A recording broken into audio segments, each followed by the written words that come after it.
My name is Dr. Jacquelyn Paykel. I'm an integrative OBGYN at the Medical College of Wisconsin. I specialize in menopausal wellness and sexual health. Basically, that means that I see all of the patients that my colleagues prefer to not see. My mission is to help women feel empowered through their own stories. Let me just say that I rarely do anything the easy way. And many times in the past, I would choose the unhealthy way to do it.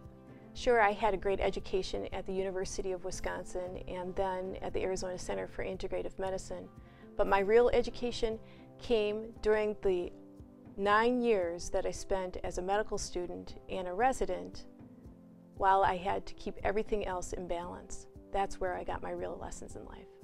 Let me tell you a little bit about this picture. I love this photo. This photo is of our 3 sons. Mitchell is 8, Alex is 2, and Shane is 3. This is actually their first day of school in 1992 and Alex's 2nd birthday. This also happens to be my first day of medical school. I won't bore you with the details about the challenges of having 3 boys in tow and going through 9 years of medical school training and residency in obstetrics and gynecology. Let me just say that it was challenging, and many times I did not make the right choices, eating out of vending machines, chronically sleep deprived, and overwhelming guilt. I felt many times I couldn't do anything right. I wasn't a good mother, a good wife, a good daughter, a good sister, a good doctor. It's okay because I'm better now. My life is not like that anymore. But that is how I connect with women every day. It is because of the challenges that I have faced along the way that I can really connect with my patients. Did you know that doctor actually means teacher? I teach. That's what I do. I teach every patient I see every day. And I really want to teach them about their bodies, to demystify the body, to talk about it from a functional and integrative perspective, mind, body, spirit, and from the molecular level, what's actually happening during a disease process.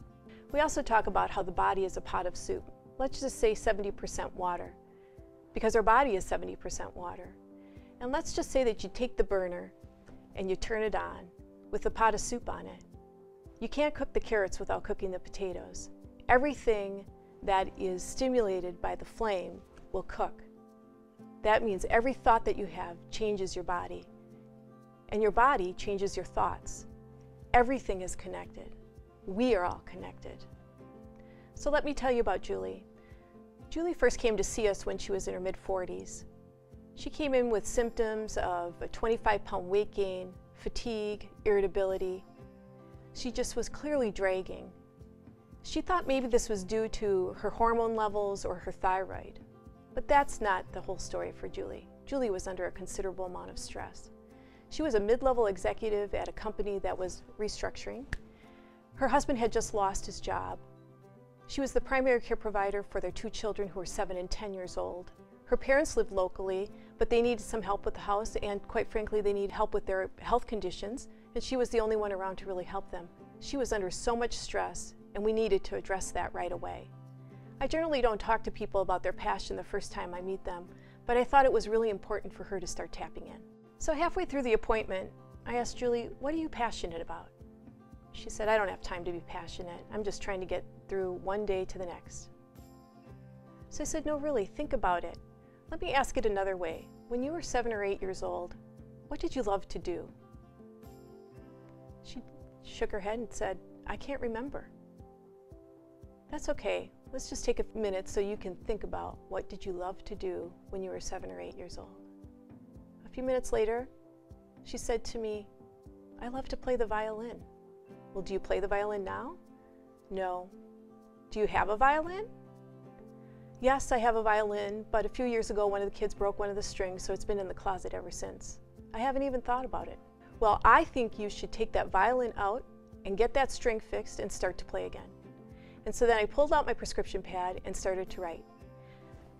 2 times a week for 2 hours, Julie needs to play the violin. And I handed her the prescription. I said, "Just give it a try." We didn't just talk about Julie's passion that day. We also talked about how stress changes the body and how tapping into her passion can diminish her stress so that her body changes. We also talked about, from an integrative perspective, what else could she do for her health and wellness.